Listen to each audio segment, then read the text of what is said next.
Cristo, nuestro templo de paz.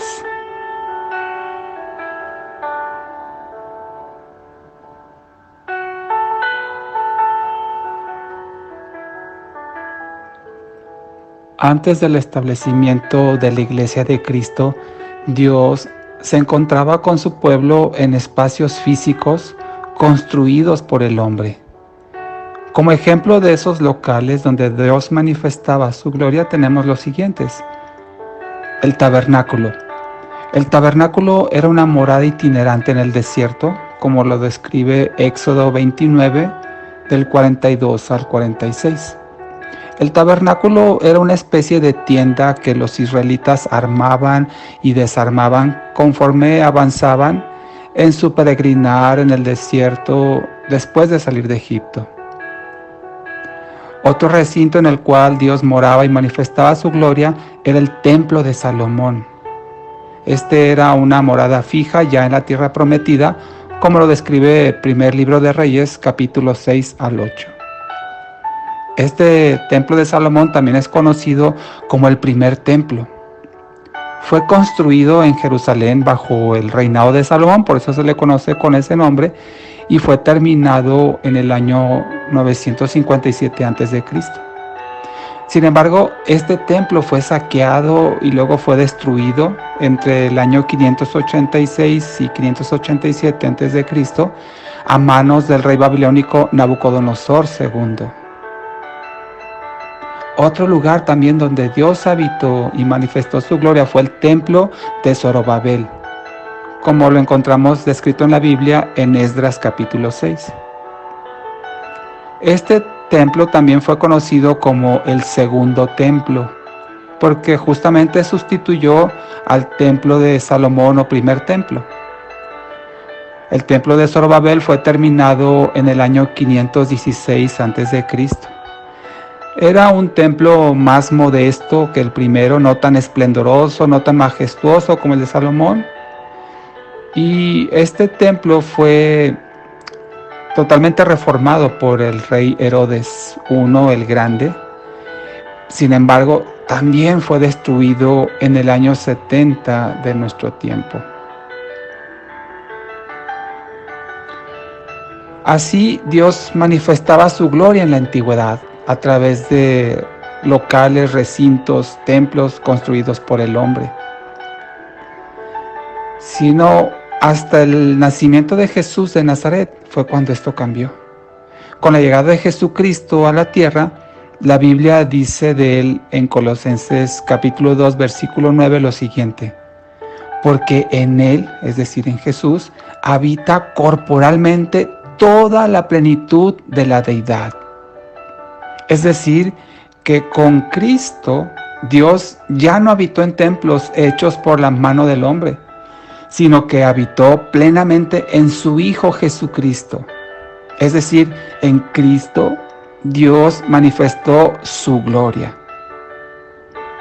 Por ello podemos entender una profecía que el Señor dijo en Ageo capítulo 2, versículo 9, cuando dice lo siguiente: la gloria de este último templo será mayor que la del primero, ha dicho el Señor de los ejércitos, y daré la paz en este lugar, dice el Señor de los ejércitos. También podemos leer en 2 de Corintios capítulo 5, en la segunda parte del versículo 19, lo siguiente: que Dios estaba en Cristo reconciliando al mundo consigo mismo. Es decir, Dios en Cristo trajo la paz de la reconciliación entre Él y el hombre. Esto significa que sin Cristo nadie puede tener paz para con Dios.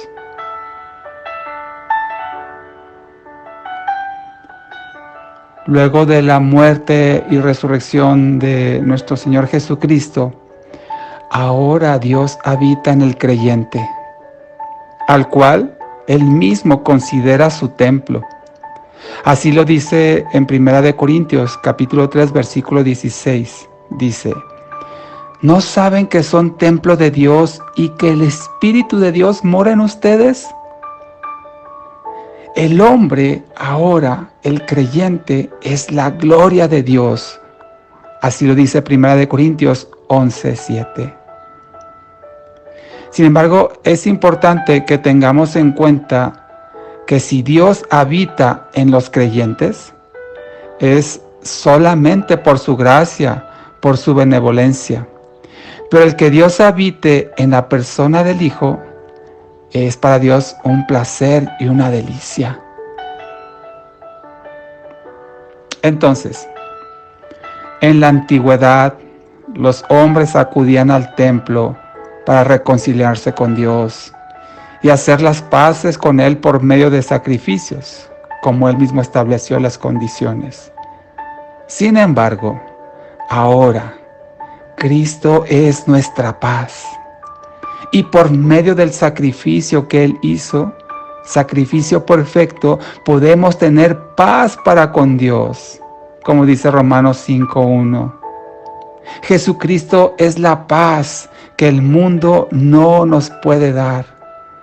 Jesucristo es nuestro templo de paz.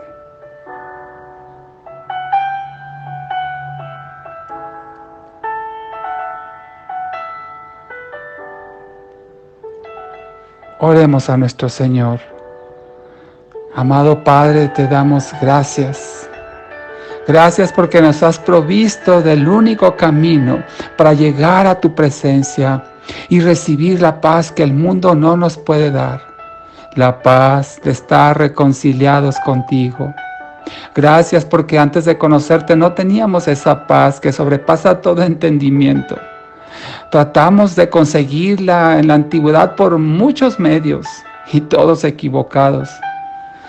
Hasta que por tu gracia tuviste a bien el darte a conocer a nuestra vida y convencernos de pecado, de justicia y de juicio, y darnos el perdón, y darnos la salvación, y darnos la paz.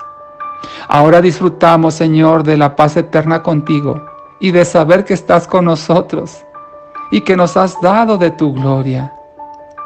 Ayúdanos, Señor, a ser portadores de este mensaje de paz y de reconciliación con todos aquellos con quienes estás enojado, porque se han levantado como tus enemigos, porque han perseguido el pecado y han hecho lo malo delante de tus ojos. Concédenos, Padre, la gracia de hacerles saber que tenerte por enemigo los llevará a la condenación eterna, porque nadie puede ni podrá jamás vencerte. Que seamos portadores del mensaje de paz y reconciliación, Señor. Te lo pedimos, Padre, en el nombre de Jesús. Amén.